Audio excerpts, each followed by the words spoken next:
국가가 좋은 지역사회 인프라와 찾고 싶은 정신의료를 제공했다면 그 나쁜 사고가 생겼을까 하는 이한결님의 귀고를 23년 8월 6일 날자로 귀고한 글을 낭송해 보겠습니다. 이한결 본인은요, 경기 동료지원센터장이며 겸임하기를 이번 적합성 심사위원회 위원이기도 하십니다. 즉 사법 입원에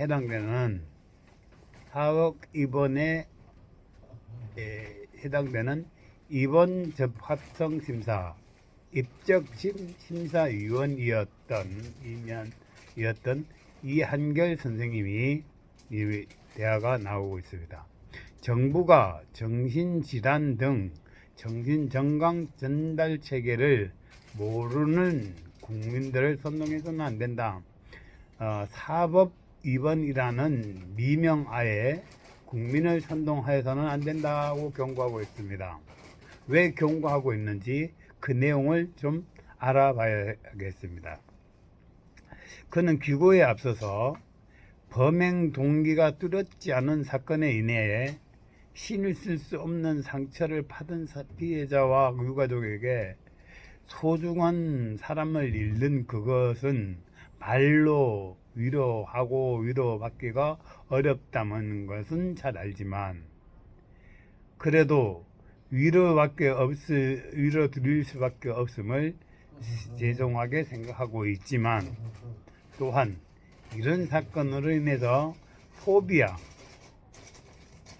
포비아, 두려움, 공포에 사로잡히는 여러분께 이와 같은 사람이 만든 인재가 발생하지 않도록 힘을 모아 주실 것을 요청드리면서 이 글을 씁니다. 최근 발생 범행 동기가 뚜렷한 사건들이 많이 나고 있는데요. 그것들이 검찰을 통해서 많이 조사되고 있습니다. 현재 정부가 검토하고 있는 사법 입원 제도로는 범행 동기가 뚜렷지 않은 사건을 막을 수는 없습니다. 오히려 좋은 치료와 지역사회 인프라 없이는 사회 사법 위반만 증가하게 됩니다.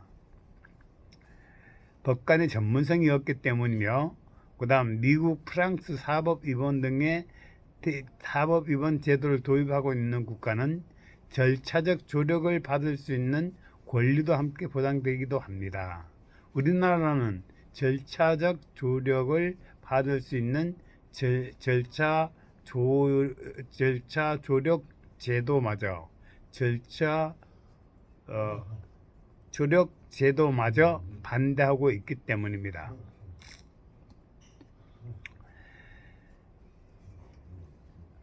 우리나라에 나가기 위해서는 이 어려운 위반 적합성 심사와 사법 위반을 해결해가는 방법으로는 첫째는 높은 수준의 정신의료를 법률로서 지금이라도 구현해낼 수가 있는데 23년 건강보험심사평가원에서 따르면 정신건강의학과 입원 환자 중 10명 중 7명은 정신병원을 선택해서 입원하고 있지만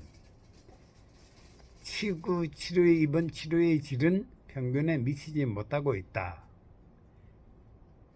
좁은 15분 이내의 진료가 많고 좁은 이격거리 병상이 있고 사설 응급 이송단의 높은 활용, 관용적 수단으로 이루어진 질 낮은 의료 서비스,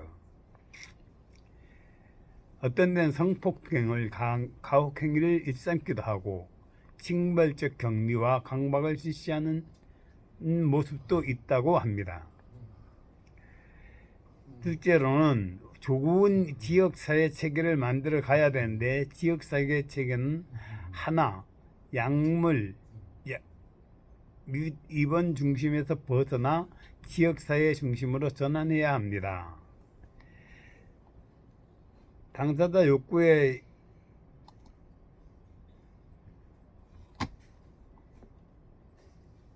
부응하는 세계보건기구나 유엔 장애인 권리위원회 등 국제기구는 이미 한국 정부에 지역사회 인프라 구축할 것을 수차례 권고해 왔는데도 정부가 주장하는 강제적인 개입과 비인간적인 것이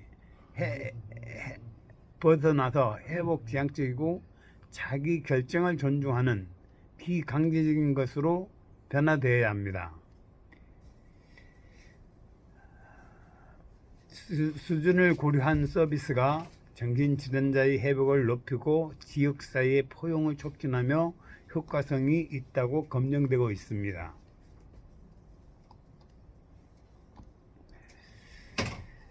사회적 고립과 방지를 강화할 위험성이 있는 것이 어떻게 보면 사법 입원의 맹점이 될 수도 있습니다. 정부는 잘못된 판단이, 잘못된 진단이 불러온 파장은 인재를 일으킬 수 있다는 것을 깨닫고 구성원 전체를 가두어야만 끝나는 병든 상대를 만들지는 말기 바랍니다.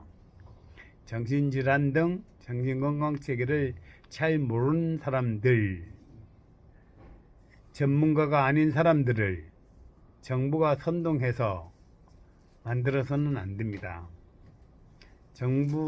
우리 사회가 인권 친화적, 국제적 기준에 부합하는 선진 국가 반열에 단단히 자리매김하면서 가장 낮은 위치에 있는 정신질환 심리사회적 당사자의 인권을 옹호하고 좋은 치료와 지역사회 인프라를 만드는 데 힘을 모아야 합니다. 이상 사법 입원에 대한 반대 의견을 기고합니다.